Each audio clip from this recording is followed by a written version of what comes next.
아멘. 먼저 오늘 저희 교회에 처음으로 방문하신 모든 분들을 진심으로 환영합니다. 교회가 처음이라 낯설고 또 어색하게 느껴질 수도 있겠지만 이 자리에 오신 여러분들은 그냥 우연히 이렇게 오시지 않았다고 분명히 믿습니다. 이 시간 여러분들 어렵게 마음 갖지 마시고 그냥 편안하게 함께 나누었으면 좋겠습니다. 어떤 청년이 운전면허증을 땄습니다. 운전면허증을 따니 얼마나 운전하고 싶었겠습니까? 그래서 차를 빌려서 친구들과 함께 어디를 놀러러 갑니다. 그런데 가는 길이 가로등 하나 없는 낯선 외딴 길이죠. 그래서 그들이 믿었던 것은 오직 하나, 내비게이션입니다. 내비게이션에 목적지를 찍고 그리고 그 목적지를 향하여 달려가는데 갑자기 내비게이션의 신호가 없음하고 끊겨버립니다. 순간 이 처음 운전하는 청년은 당황하기 시작합니다. 그저 라이트 하나 가지고 잘 모르는 길을 지금 가고 있는데 아니나 다를까 뒤에 함께 탄 친구들이 이야기합니다. 야, 이 길이 맞아? 여러분, 운전하는 친구가 이 길이 맞아 하는 이 한마디가 머릿속을 하얗게 백지로 만든다는 거 아마 경험해 보신 분들은 아실 겁니다. 뭐 대충 맞겠지 하는 그 마음으로 가지만 이제 왠지 모르게 마음은 점점 불안해지고 정말 이 길이 맞는가 아니면 잘못된 길이 가고 있는 거 아닌가 가다가 혹 점점점 기름은 떨어지고 있는데 가다 멈추면 어떨까 온갖 불안함이 몰려오기 시작합니다. 그런데 그때 어느 순간 갑자기 땅깡 소리가 나면서 경로를 재탐색합니다 하고 내비게이션이 이야기를 하죠.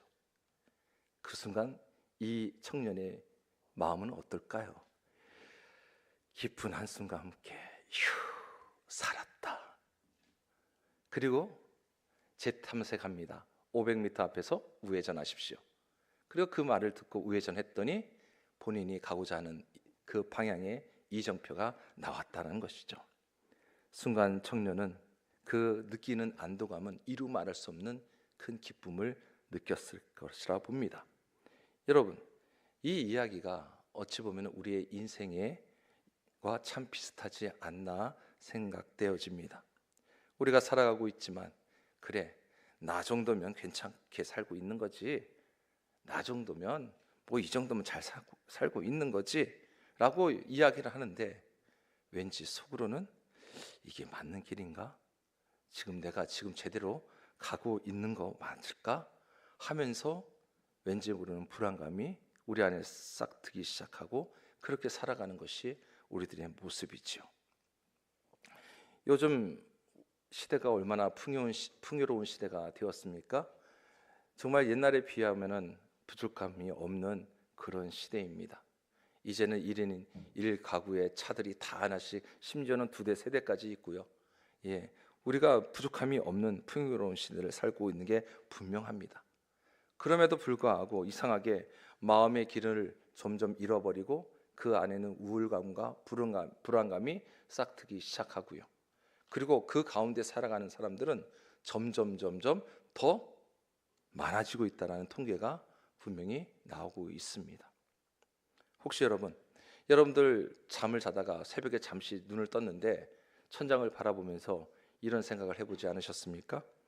나는 왜 이렇게 열심히 사는 것일까? 정말 내 인생에 진짜 의미가 뭘까? 죽으면 아무것도 아닐 텐데 하는 이러한 질문들, 어떻게 보면은 우리 인생에 참 깊은 질문이라 철학자들만이 하는 질문이라고 여길 수도 있겠지만 아니요, 이미 여기 앉아 계신 우리 모두는 이 질문들을 하고 있으리라고 봅니다. 왜요? 우리 인생의 근본적인 질문들이기 때문이죠. 우리가 살고 있는 우리 사회는요, 늘 우리를 바쁘게 만듭니다. 환경이 그렇게 만들어가고 있습니다. 더 좋은 직장, 더 많은 연봉, 또 더 넓은 집을 향해 쉬지 않고 달려가다 보니 가장 중요한 질문을 잃어버릴 때가 있다라는 것이죠. 그러다가 어느 순간에 정말 사랑하는 사람을 갑작스럽게 그분과 이별하는 일이 있거나 또 내가 건강하다고 생각했는데 갑자기 찾아온 건강의 문제로 인해서, 또한 살다 보면 삶에 이유 없는 깊은 공허감이 몰려올 때에 우리는 이러한 질문들을 할 수밖에 없다라는 것이죠. 성경은 분명히 이야기하고 있습니다.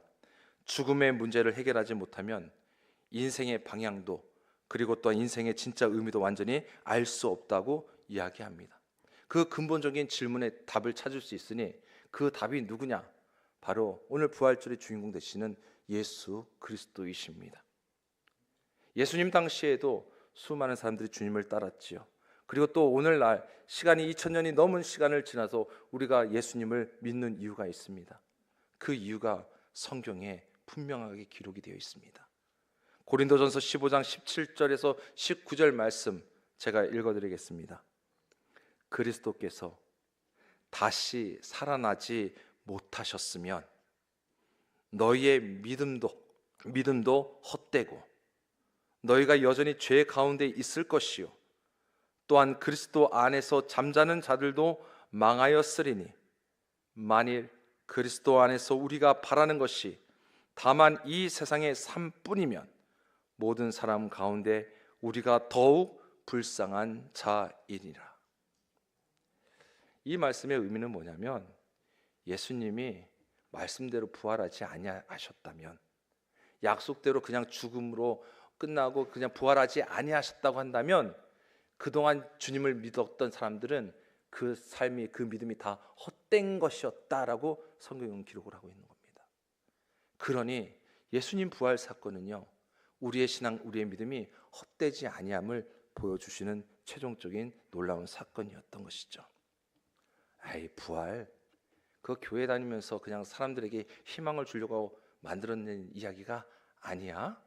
라고 충분히 그렇게 생각할 수도 있겠지만, 여러분, 예수님의 부활 사건은 이 세상의 그 역사상 가장 철저하게 검증된 사건 중에 하나라는 것입니다.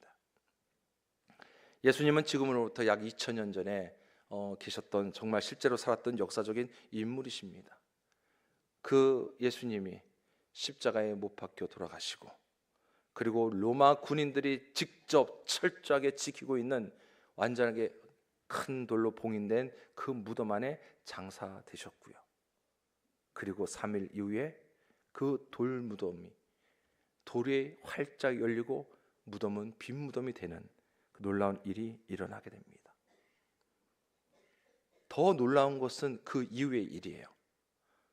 부활하신 예수님이 500명이 넘는 수많은 사람들에게 동시에 나타나셨다는 것을 성경은 기록을 하고 있습니다. 고린도전서 15장 6절에 그 후에 500여 형제에게 일시에 보이셨나니 그 중에 지금까지 대다수는 살아있고 어떤 사람은 잠들었으며, 500여 형제에게 나타나 보이셨는데 그 중에 어떤 사람들은 이미 생명이 다하고 아직도 살아있는 사람이 있었다. 그러니까 이것을 기록했을 때의 역사적인 증언으로 지금 성경에 기록되어 있다는 거예요. 그래서 그 당시에 만약에 예수님 부활하신 게 내가 이 말이 혹시 거짓이라고 생각한다면 그때 만났던 사람들을 직접 만나보라라는 그런 의미이기도 합니다. 여러분, 예수님을 따랐던 제자들이 있었습니다. 그 제자들 중에 가장 의심이 많았던 제자가 있었으니 그 제자 이름이 바로 도마입니다. 도마는 예수님이 부활하셨던 사실을 믿지 못하였습니다. 내가 어떻게 믿을 수 있느냐? 부활하신 예수님이 내 앞에 나타나서 예수님께서 못 박히신 그 손에 못 자국 내가 보여야지만 믿겠다라고, 내가 눈에 보여야지만 믿겠다, 이렇게 이야기했던 제자였습니다.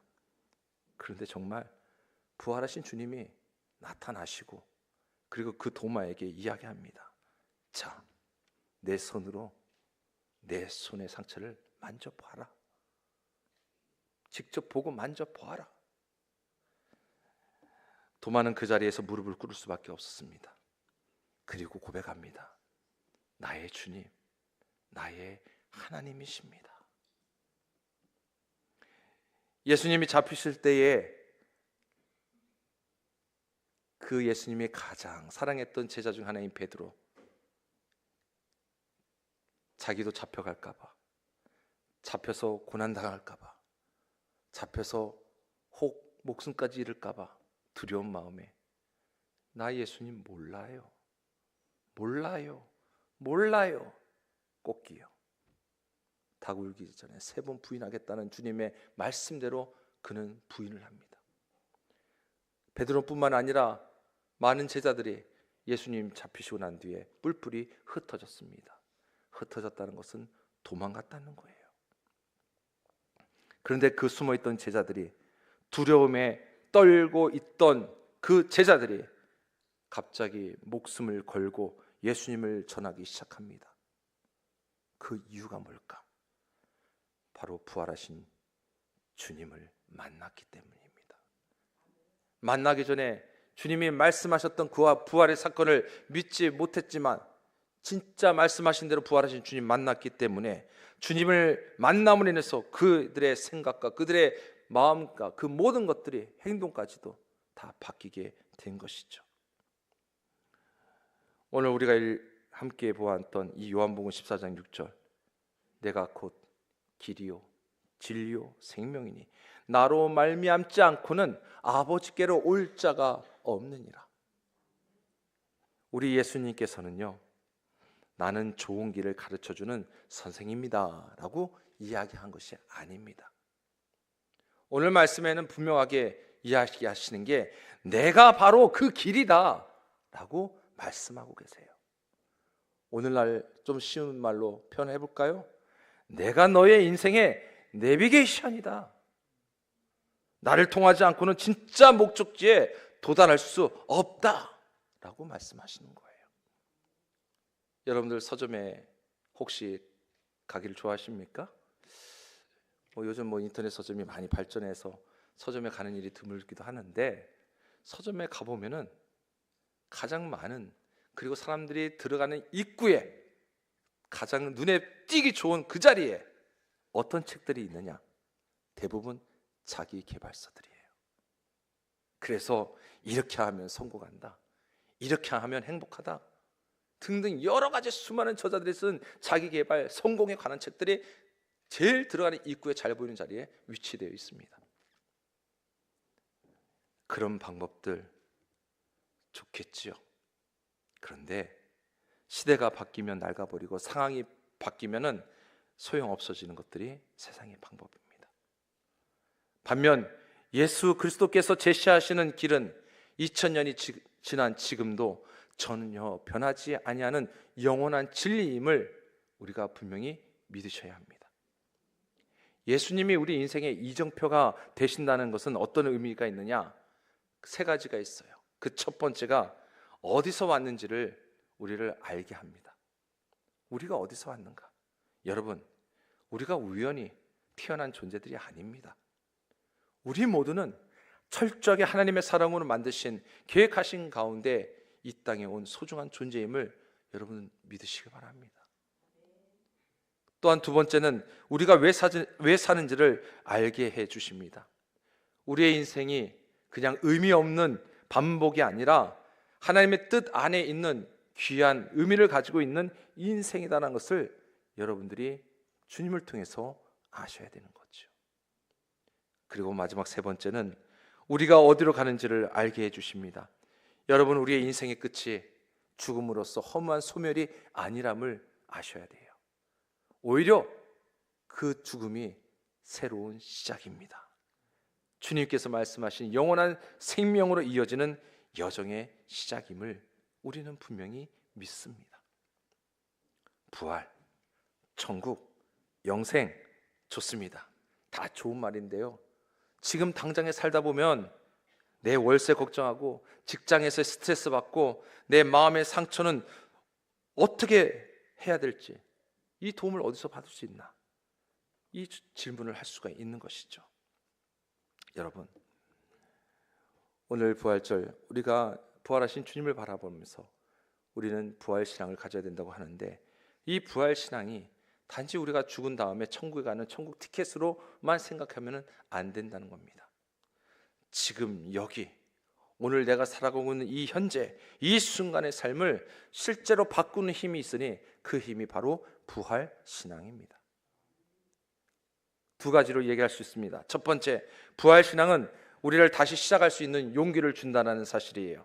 여러분들 컴퓨터 하시는 분도 계시겠지만 컴퓨터를 하다가 왠지 갑자기 컴퓨터가 멈춰지는 경우가 있습니다. 아무리 마우스를 흔들고 아무리 키보드를 두드려도 꿈쩍하지가 않아요.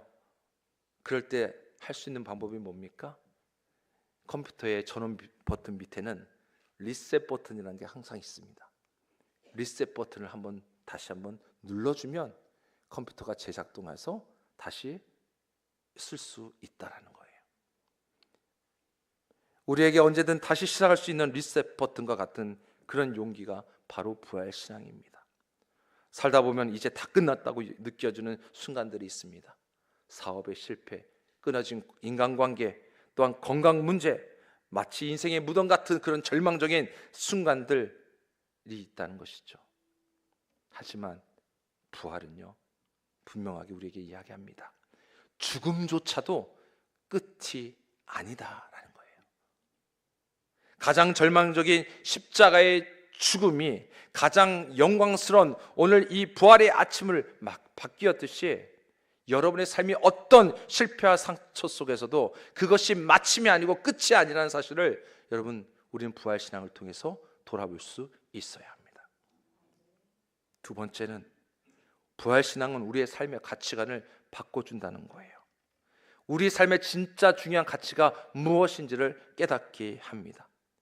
눈에 보이는 것들만이 전부라고 생각한다면 우리는 평생 불안하고 그리고 또한 경쟁하며 살아갈 수밖에 없을 것입니다. 하지만 영원한 생명이 있다는 것을 알게 되면 더 이상 썩어 없어질 것에 대해서 우리가 모든 걸 걸지는 않을 것입니다. 대신 사랑하고 용서하고 또한 나누고 영원한 가치를, 우리의 삶의 목적을 두고 살아가겠죠. 내비게이션을 사용하신 분들 아시겠지만 최종 목적지를 딱 입력을 하고 나서 스타트 누르면 우리는 내비게이션이 가르쳐주는 길로 갑니다. 자, 그런데 어떻습니까? 그 길이 가다가 막힙니다. 내가 생각하는 길이 아닙니다.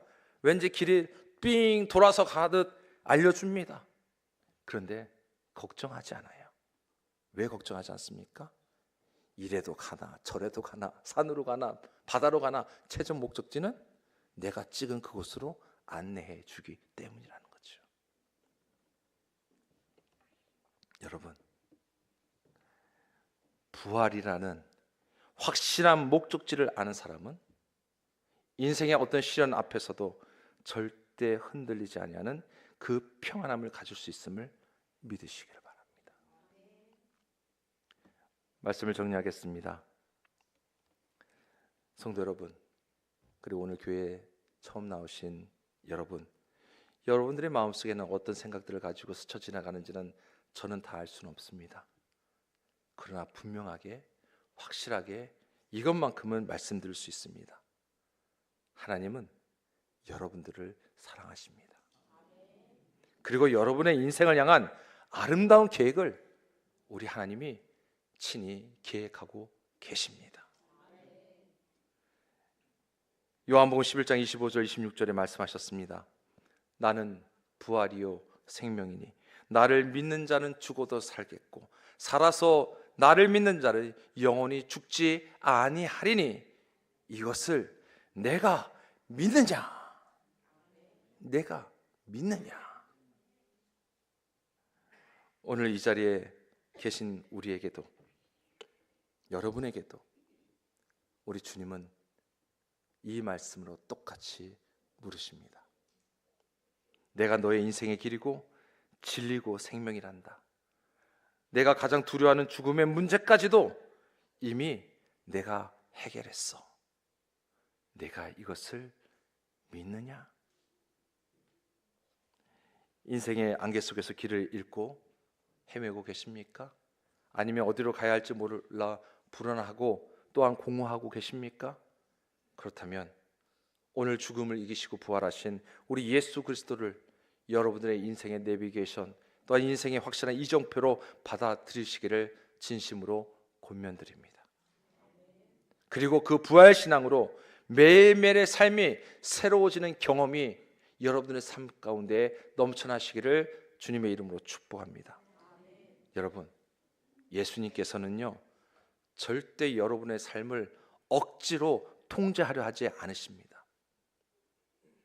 우리 예수님은 지금 여러분의 마음을 조용하게 두드리시고 그리고 함께 인생길을 걷고 싶다고 그리고 말씀하고 계시다는 거예요. 예수님을 완벽하게 다 이해해야 믿을 수 있는 게 아닙니다. 어떤 분들은 내가 성경책 다 한번 읽어보고 믿겠노라, 그런 분들도 계셨습니다.